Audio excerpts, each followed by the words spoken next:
Welcome to the Stats on Stats Pod, yeah. Cyber Pros, it's official.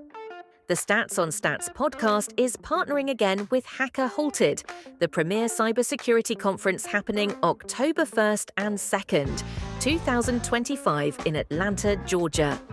Join the world's top security minds tackling AI, threat intel, and offensive security. Want 15% off? Use code SOSH25 at hackerhalted.com. Level up your skills, grow your network, and be where cyber leaders gather. Don't miss it. Hacker Halted 2025. So, what's going on, Nigel? How you doing? I'm doing well, blessed. Yeah? Yeah. How was your drive? Long. Yeah? Long, but worth it, you know? Yeah, I know, right? Because you're here with us today. Absolutely. Uh-huh. Where'd you drive in from? Jacksonville, Florida. Yeah. It's a little hike. Do you have any plans, like, while you're in Tampa? No, I went to visit my girlfriend in Lakeland, and then from Lakeland I came here. So, business and relationship. Business and pleasure. Hey, That's what I heard. that's a great combination right there, friends. Right? It's always Absolutely. business, but it's always enjoying life too.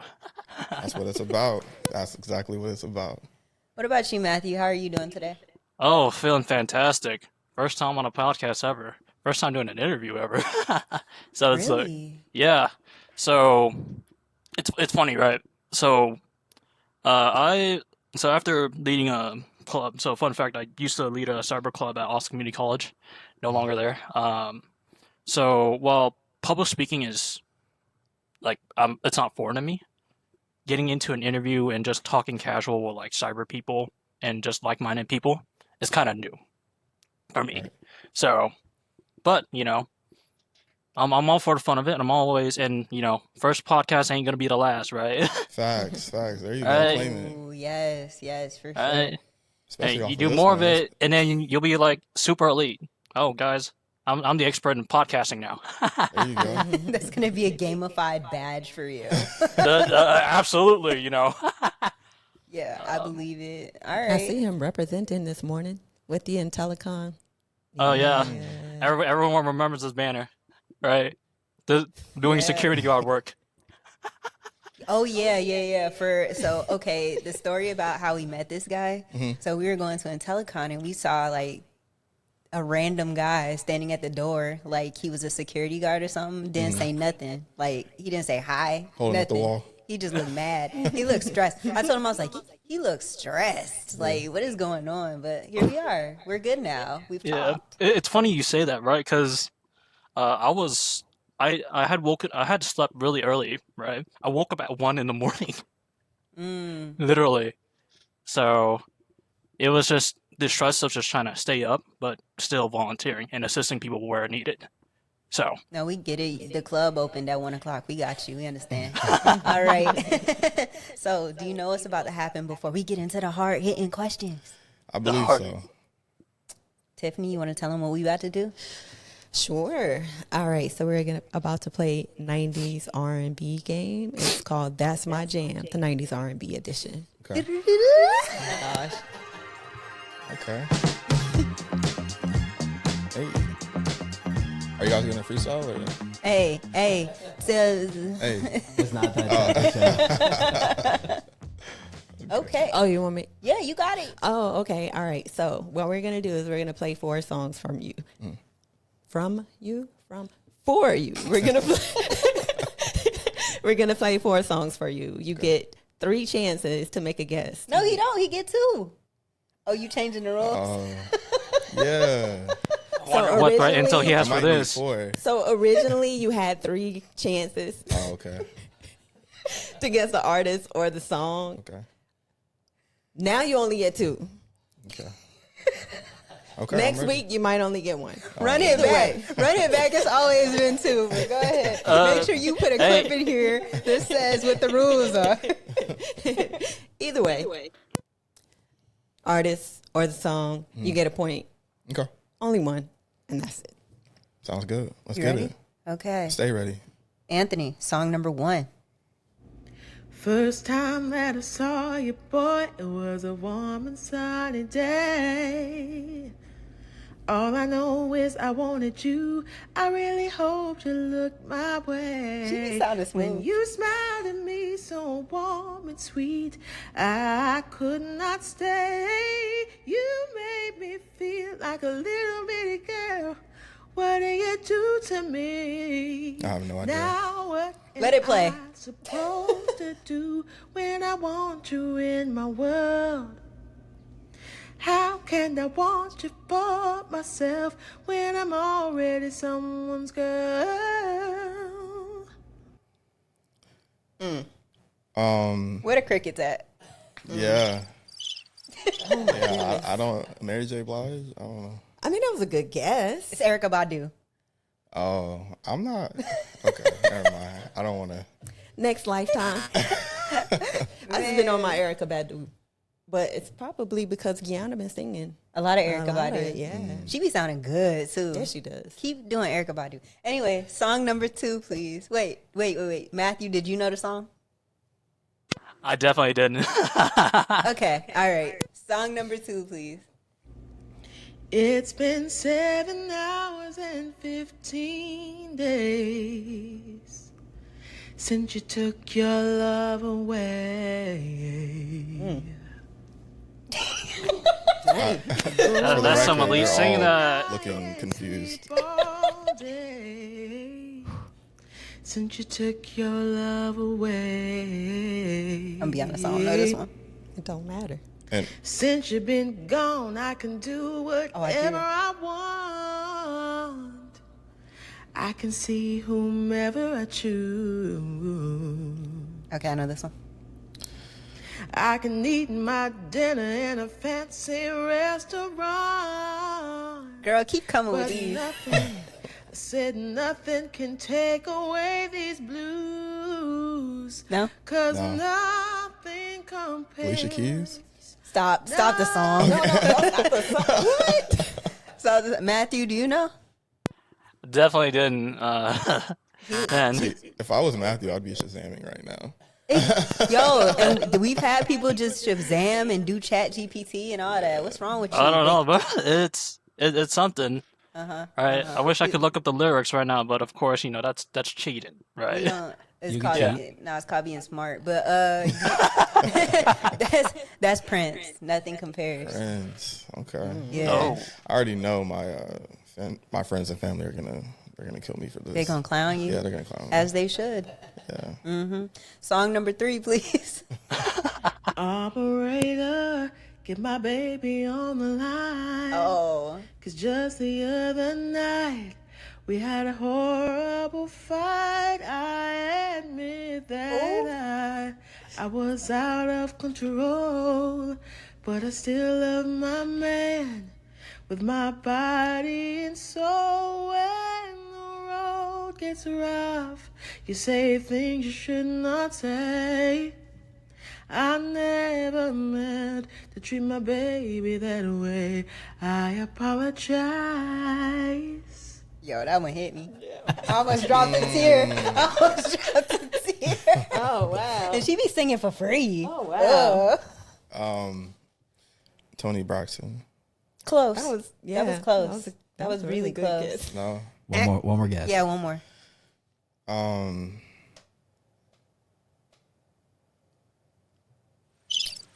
Yeah, I don't know. That's Anita Baker. I Anita apologize.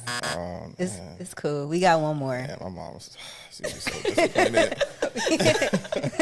Okay, we got one more. You got this one. Song number 4, please. What's your name? 'Cause I'm impressed. Can you treat me good? I won't settle for less. You a hot boy, a rock boy, a fun toy, tote a Glock boy. Where you live? Is it by yourself? Can Okay. I move with you? Do you need some help? I cook, boy. I'll give you more. Who is I'm a this? fly girl, and I like those hot boys.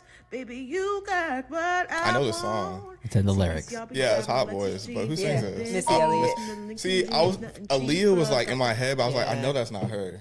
Yeah. Missy Elliott. She's a goat. She's one of my goats for sure. What year were you born? 93. Well, yeah, you should know some of him. On the other hand, he was born like 2002 or something crazy. Oh, one. I knew it. Oh my goodness. All right. You did better than some. So, Okay. Yeah, so it's all good. So we'll go ahead and get into it. So if it's your first time, welcome. If you already know the vibes, welcome back. I'm Jordan, aka Jay, aka the Chosen One, aka Big Stepper, and I am here with two co-hosts today. Yeah, I am Tiffany B. We're glad that you're here for this episode of the Stats on Stats podcast, where we get to talk to leaders in the IT, technology, cyberspaces. But before we get into that, go ahead, tell everybody who you are and why you're here. Hi, everyone. I'm Matt. I founded and formerly led a cyber club at Austin Community College with over 50 members. And then at time I had 2 people got mentorship opportunities and 1 got women in cloud scholarship. So it was a massive accomplishment. And of course, I'm just vibing with the Stacked on Stack podcast, right? All right, we all vibing. So This is his trial run. We're trying to figure out if we bring him back as a co-host. Pressure. hey, that's a lot of pressure there. Yeah, for sure. All right, sir. Tell everybody who you are and where you're from and how you got into this space. Yeah, so my name is Nigel Boston. I'm from Jacksonville, Florida, born in Miami, Florida. And I work in cyber. More specifically, I work in cyber threat intelligence. So before we dive into everything, can you talk about something that's on your mind today? Like, what are you reflecting on lately? Oh, that's a good question. Thank you. I would say some of the plans that I have for the future that has to do with cyber. I'm very passionate and will develop a school in helping people, helping children and teenagers and to learn more about cyber at an early age, right? A lot of people who are in cyber kind of, from my opinion, people that I've met learned it at a later age, but people that kind of look like us learned it at a later age, but other people learned it like in elementary school, in high school. Like we may have took certain classes, but we didn't really know what this field could do. I think STEM right now is very hot, and for me and what I want to accomplish is teaching that at the younger ages. Can I pivot off that? Because I've been asking people this question lately. So, and it goes to you, Matthew, as well. But the question is, right? So I think organically, humans are, when we're born, we're a lot more selfless. And then as we develop, we become more selfish, right?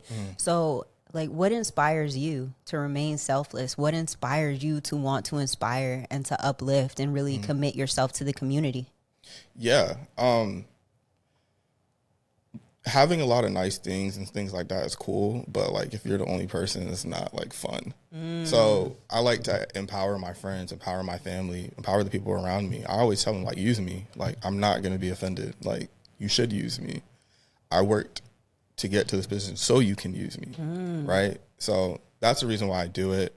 I knew when I was at that particular part of my life, I had someone who allowed me to, them to be my mentor, for them to, show me different things. And that really helped me on my trajectory to where I'm at now and where I will be going. So I just want to keep that same door open for others because I know how rewarding it was for me. Okay. We like that. No gatekeeping. What about you, Matthew?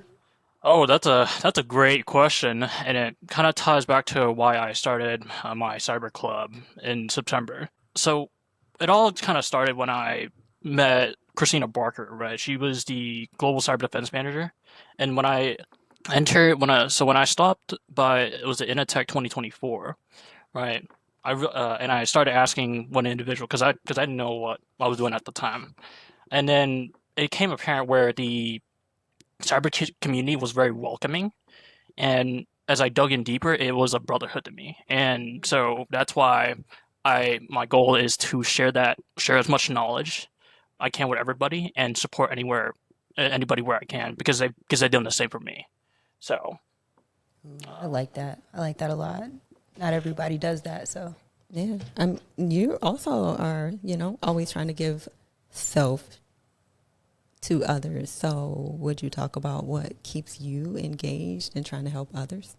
For me, honestly, I don't know. I've always been this way. I don't know what it comes from. It just, I move in a way that feels right. You know what I mean? So whatever that is, it's really that simple for me. I just feel like it's important to show and give love to people. And in order to do that, that requires you to uplift and give back whenever you can. What about yourself? I just grew up in a small town, very small community, and I watched my grandmother just like always giving to everybody else. Like if, you hear people talk about going to see the sick and shut in. Right. I went with her to see the sick and the shut in, and we took cakes and pies and all this other stuff and just sat with people, and just the pure joy I got from being in those spaces, it lives on. That's really dope. Yeah. That's dope. People, the kids around, but people around my age tend to party a lot, right? I'm the opposite. I like solitude and just, enjoy life. But of course, being around to enjoy food, right? That was more important. So for me, it's kind of the independence time. Yeah. That's good. I mean, motivated. I like that. Gotcha. You've always talked about being able to show up authentically, right? In every room that you go into, whether you're talking to a CISO, a team member, or, somewhere, a whole group of people. And especially when it comes to being able to mentor new talent, like for you, what was the moment where you realized that showing up authentically was truly a superpower for you? Yeah, it was probably one of the first briefs that I did. Well, the first brief that I did for pretty much the whole security guild. So think analysts, directors, managers, engineers. And I had to do a brief on what was going on for the week, right? And kind of emerging threats and stuff like that. And I prepared for it. That was my first time doing it, my first time in cyber. I was like, I can't really fake it. It would be easy to tell. So I'm just going to go in as me, right? I'm very confident. I think I articulate myself pretty well. So I just went in there and I was myself. The feedback, the kudos, everything that I got was how long have you been in cyber? And I'm like, a week.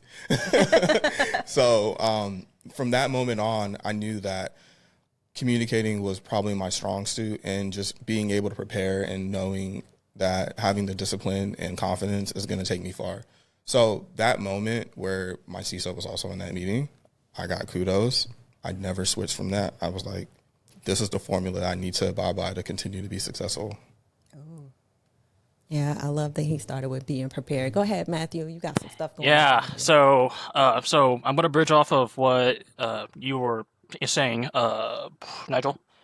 I promise my brain is still active. So how do you, so you came in with confidence, right? As well as communication, and biggest one is authenticity, right? How important is being authentic, especially being in this industry? Because I know that there's a bunch of people, especially some of my peers, that want to enter cyber, right? But, they don't know how to express, they don't know how to lead themselves. Yeah. So how important is authenticity as well as communication skills, in your opinion? Yeah.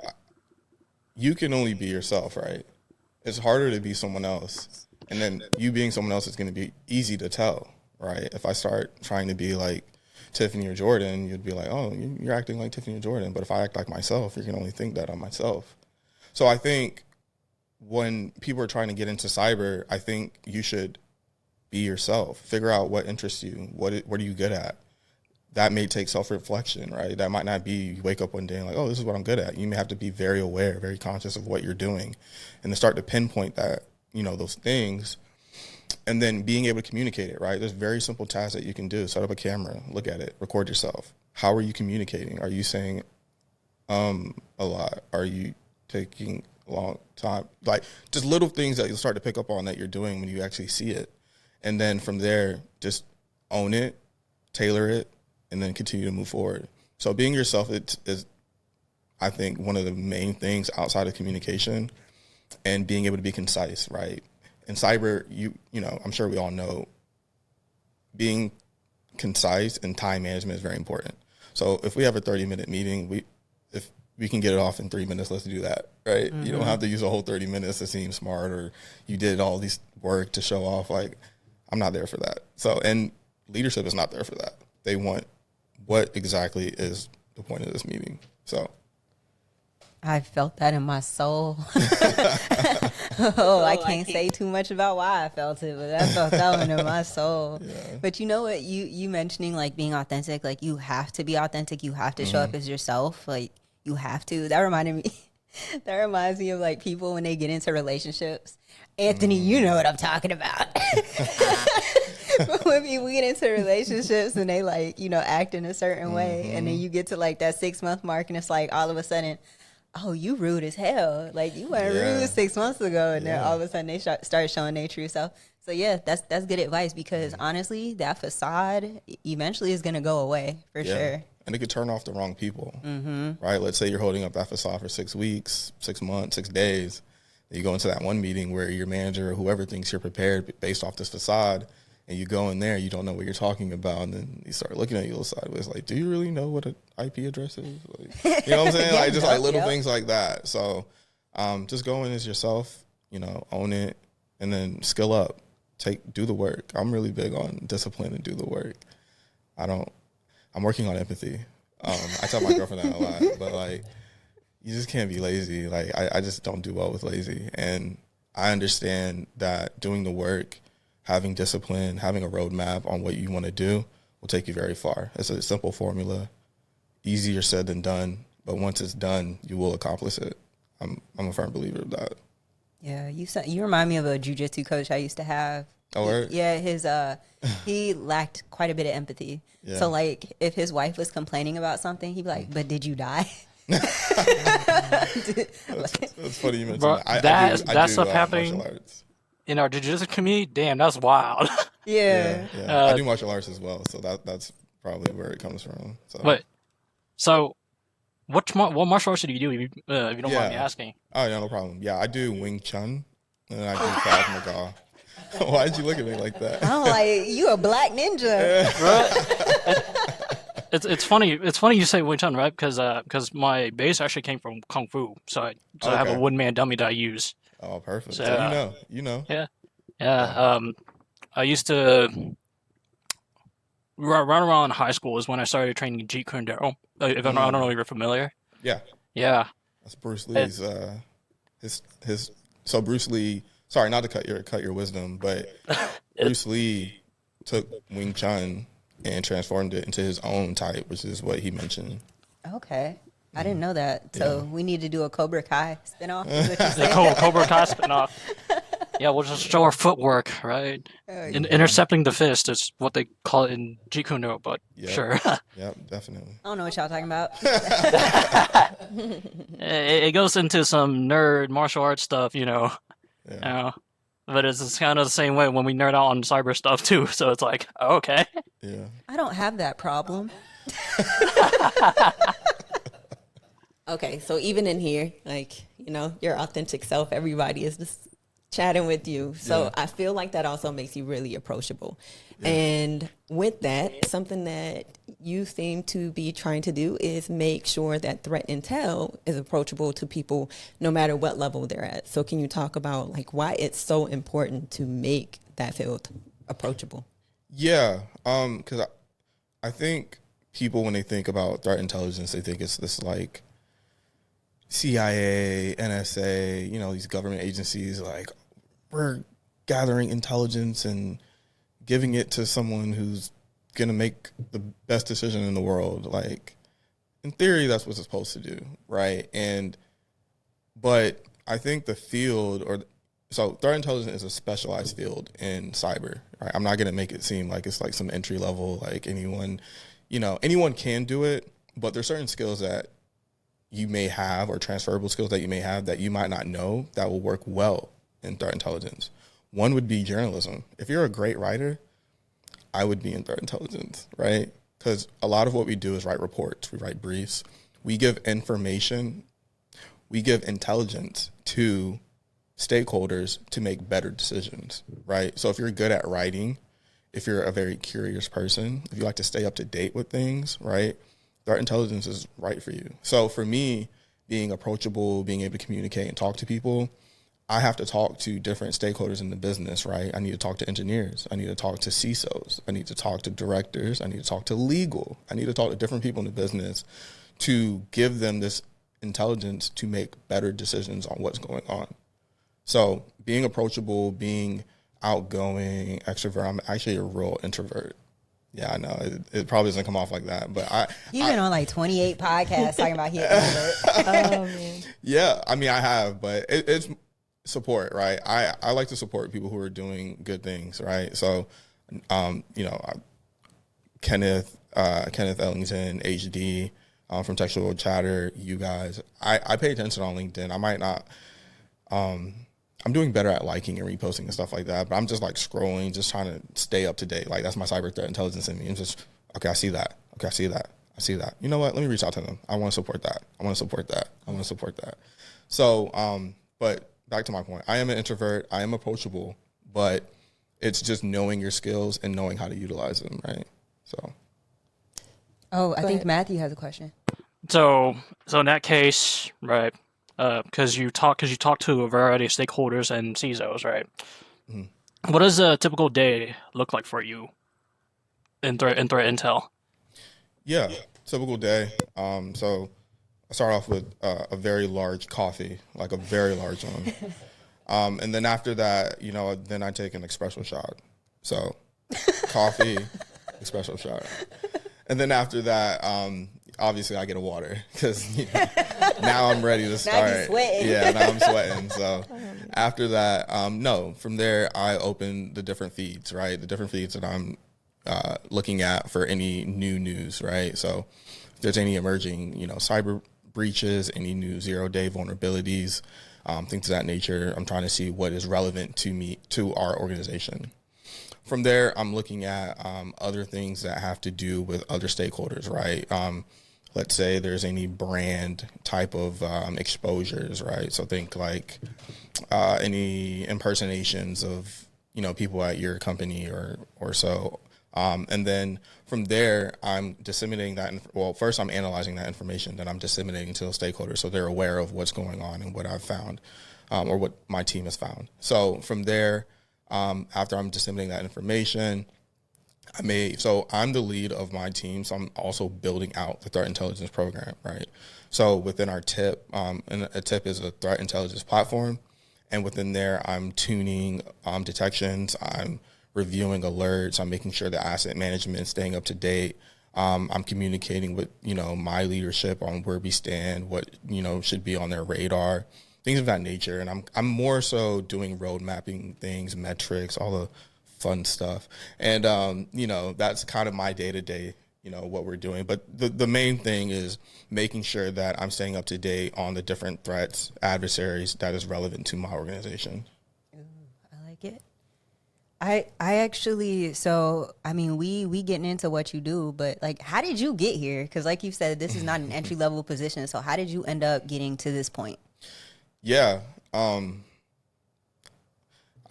So I was at a certain point in my life where I was like, there's something more out there for me. I was working at a warehouse, and nothing against that, but like I was working at a warehouse and I was just like, one day I was just like looking at it, I'm like I'm not supposed to be here. Mm-hmm. Like there's something out there more for me. Right. And from there, I had a family member give me a book, and he was like, hey, you should learn about cybersecurity. And I was like, cybersecurity? Like, I'm not that smart. Like, I'm smart, but I'm not that smart. Why are you giving me this? And it was a big CompTIA Security Plus. It was like the 401. Oh. So think about that. Yeah, we're like, at 701 now? So it was a CompTIA book, 401. He's like, read this and take the test. I was like, nah. So I got that book, I threw it, and I was like, all right, I went back to work. Still looking at them, I'm like, all right, let me get out of here. So I read the book, I started to get into it, and then I went down the rabbit hole that I'm sure that most people who want to get into cyber do. They go on YouTube, they start, how do I get into cybersecurity? And you look at all these videos, I did the whole thing. From there, I reached out to him and said, hey, look, I'm trying to get serious. He was like, you need to lock in. Click. And he hung up on me. I was like, all right. So what I do, I call it monk mode. So in 2021, I went monk mode. I went 8 months of nothing but cyber. Wow. No dating, no going out, none of that. I was at home studying, self-taught. I left the warehouse because I just couldn't be in there anymore. Like, I was like, this is like waking up every morning and just being there was like draining me. So I left that. I took a help desk position for a contract at the company that I'm at now. And I was doing help desk. I was like, I need to be around computers. I need to start doing certain things. So I did that, but I was learning cyber on the side as well. So I was learning CompTIA. I was studying for that. I had got Try Hack Me and Hack the Box. I had those 3 things at my disposal, and I was just learning. From there, I was networking. So I created a LinkedIn, and I was documenting, getting no likes, no views, nothing. So what I did was I started to follow the people that were at my company on LinkedIn. I didn't know any of them. I was just following everyone. And then when I was posting, someone would start liking it.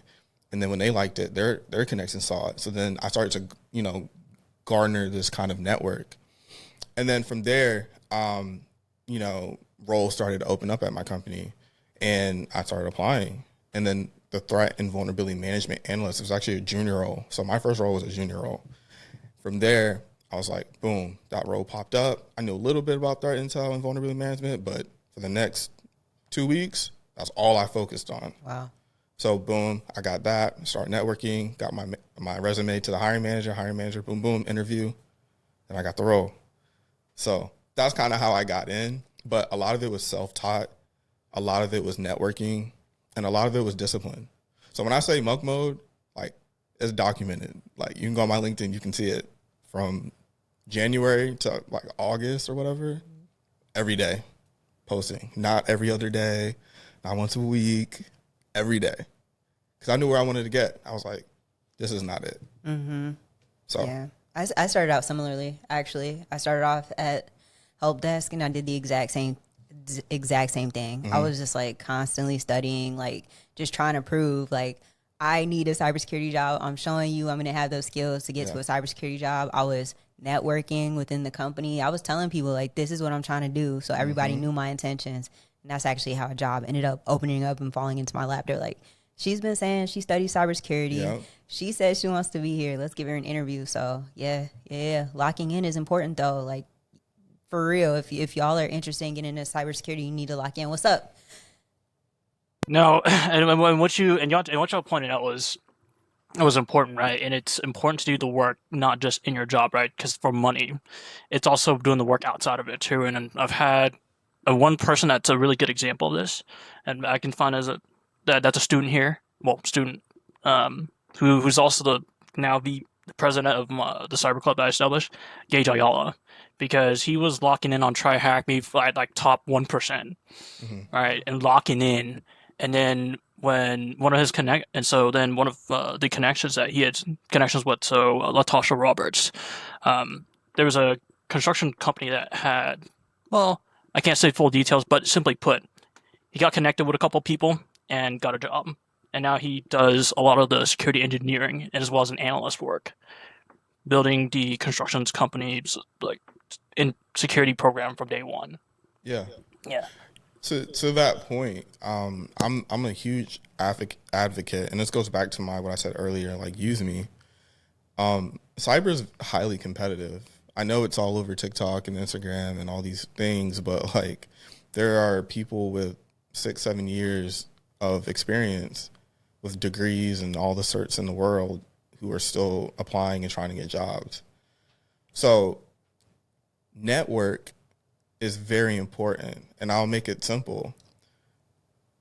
A person who has all of the CompTIA certs and the other person who has none, and the resume is great, and the other person has no experience, but the person with no experience knows a person who works at Microsoft, who's a hiring manager, who sees the potential, and the other person who may have to apply through the ATS system, so their resume not have everything that's on there, so it doesn't even get to the recruiter, but they might get to the recruiter, but then the recruiter has to review it, and you're missing one of the skills that's not on the job description.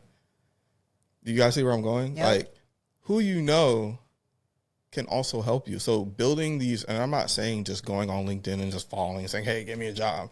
Build genuine relationships. It may take time, but during that time, you still upskill, you still learn new things, right? So I'm very big on network. You know, your network is your net worth. So like, as it grows, you'll see how your opportunities and potential jobs that you can get will grow as well. I'm just a firm believer of that. And I think how you form those relationships is very important. I'm sure you're probably going to get to conferences, but like, you know, I go to conferences, yes, for the material, but I usually go there to network, right? I want to meet hiring managers and CISOs and other analysts in my field to, you know, the analysts for the more technical side, you know, pick their brain. Like, how are you guys doing things? Managers and CISOs, like, what skills are you guys looking for? You know? And you get their LinkedIns, you send them a message, you follow up with them, you know, like these are things that are very important. These are the small things that'll help you get into cyber that you may be missing during your, you know, filling out 100 applications a day. You mentioned so much stuff. So much if stuff. If I'm just rambling, no, actually, I mean, I have a bunch of questions, but I want to start with this. You mentioned a huge company, Microsoft. Yeah.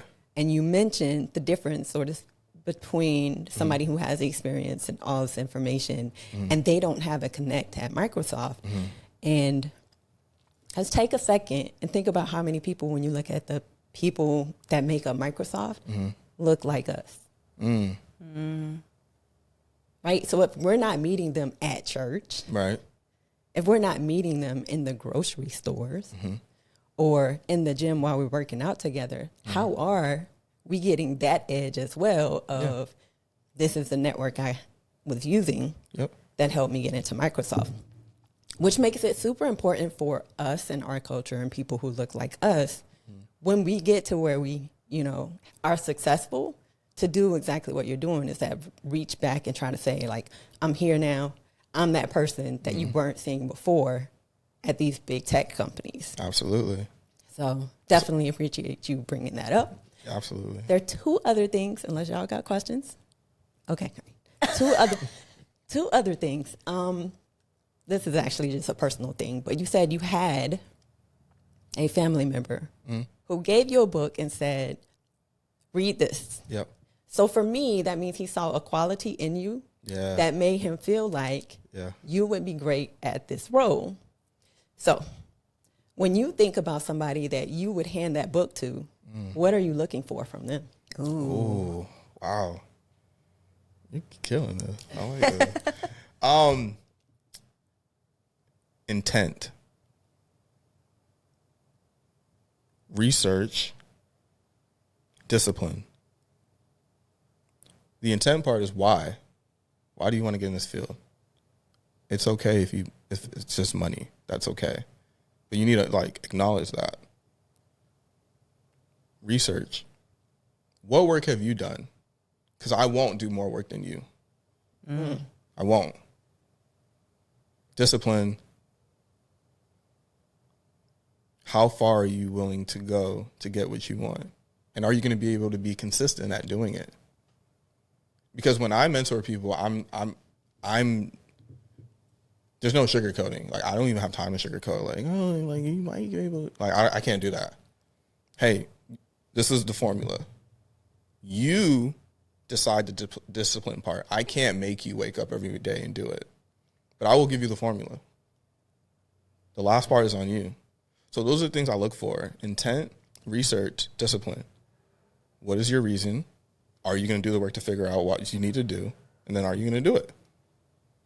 If I see those things, take it. I hope you get paid more than me. Ooh, I like that a lot. Yeah. Can I actually, so I have a question for Matthew, actually, about that. So I feel old right now talking to him, but it's whatever. But something I've noticed, right? So first of all, there's a lot of people out there, hey, pay $20,000 within 16 weeks. You get a 6-figure salary, no experience required, Yeah. Okay. And I personally feel like, and please, because I feel like an old head talking to you, I personally feel like the younger generation is going to be more susceptible to that because it seems like they are more than willing to dive into this concept of instant gratification, right? Without actually putting a whole lot of thought into it. from your perspective, when it comes to your peers, what are your thoughts on that? Like, what are you kind of seeing? Oh, that's a really good question.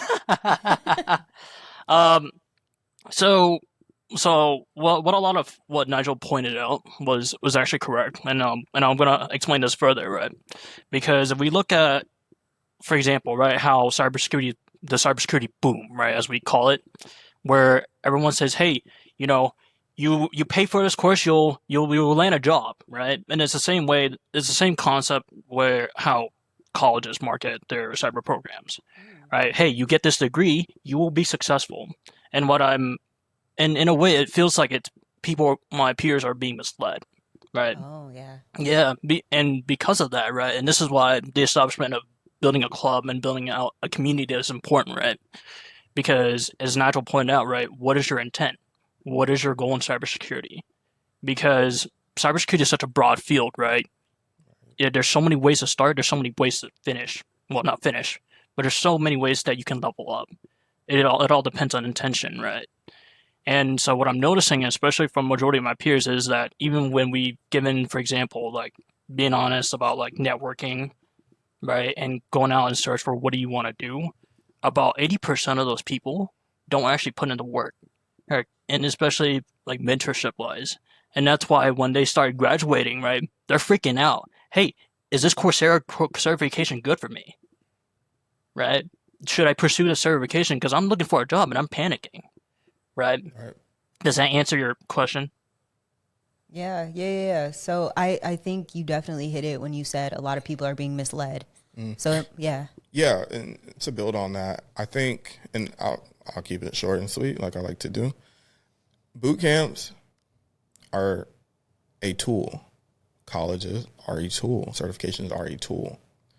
You need to figure out which tool works best for you.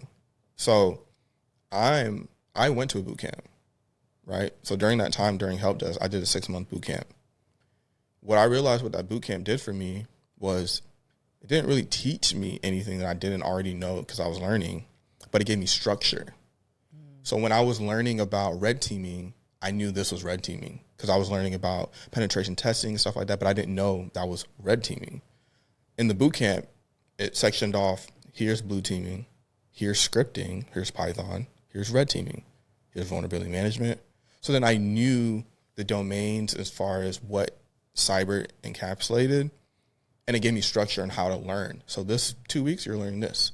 When I was learning, I'm just flipping through CompTIA like, oh, what is this? Encryption? What is this? Okay, boom, boom, boom. Memorize. The boot camp gave me structure.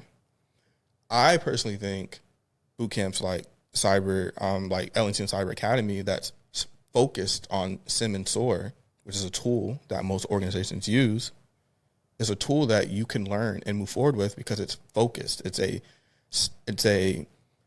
can become an SME, a subject matter expert at that.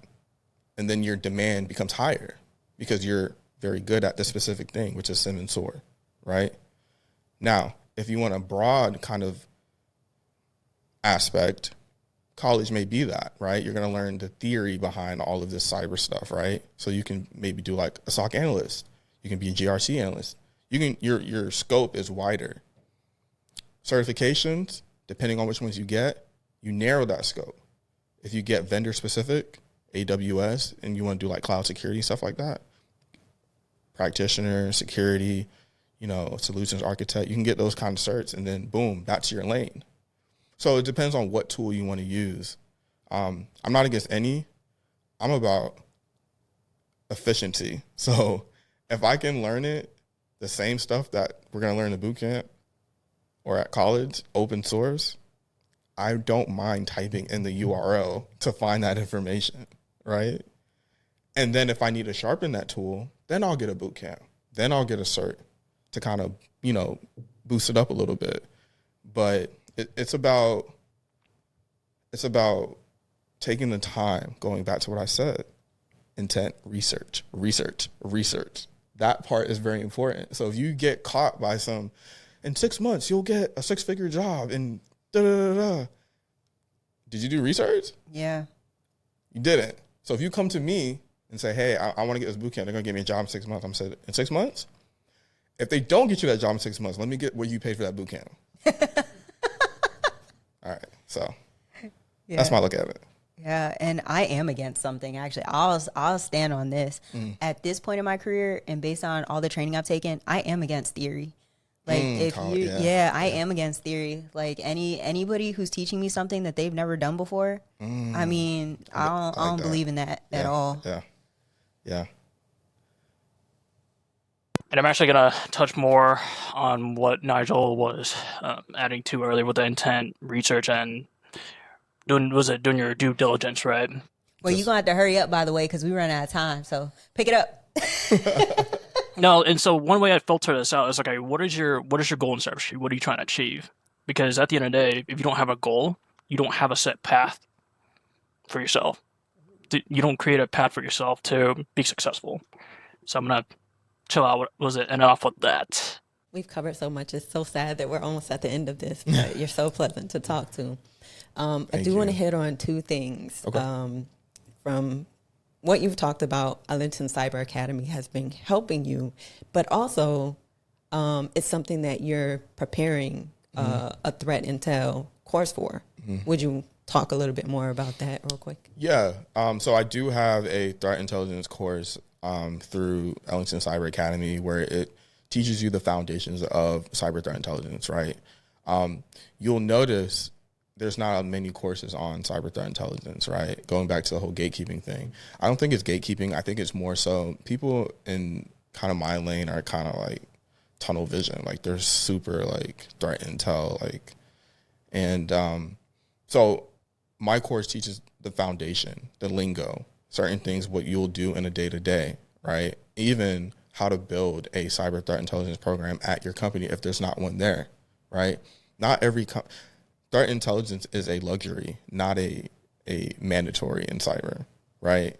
It's becoming mandatory now because organizations want to be proactive against threats. Most times they're going off what they're seeing from maybe detection engineering, like logs and stuff like that. But now, as adversaries are becoming more sophisticated, companies want to know, hey, are we protected against that? What would happen if that, like what would that look like? So during my course, it'll teach you all the foundations of the, 3 different types. Like there's strategic threat intelligence, there's operational, and then it's tactical. High level strategic, your audience is CISOs, directors, leadership. Tactical is more behavior. So we're understanding what the adversaries are doing through tools, TTPs, right? Tactics, techniques, and procedures. Operational is more IOCs, indications of compromise. So any kind of like domains, hashes, IP addresses that you can pass to the SOC to look for malicious activity, right? So I cover all of these things. Also how to write reports using like bluffs, different styles. And then also how to build a program if your organization doesn't have one. So, hey, gather these different things, present it to your who you need to present it to, and say, hey, this will be a good aspect or a good addition to the business.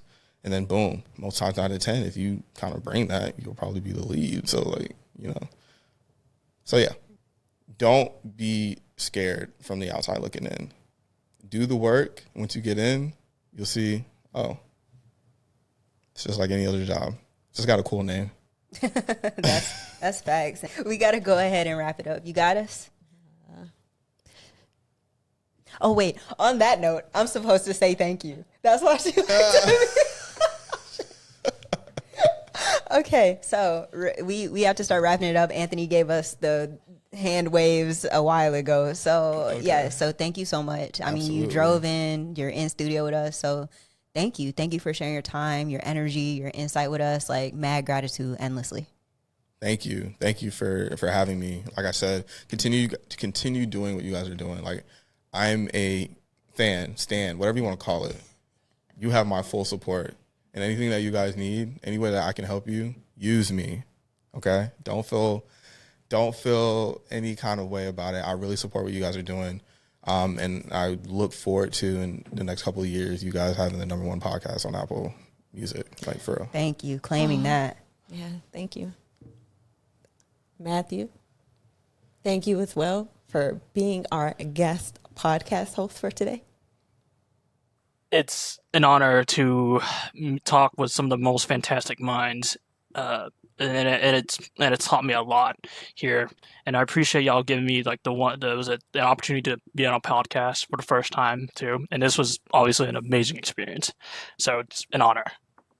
Nigel, if anybody is listening to this episode today and they want to connect with you, how could they connect with you and learn more about what you're doing? Absolutely. I would say start with LinkedIn first. So follow me on LinkedIn.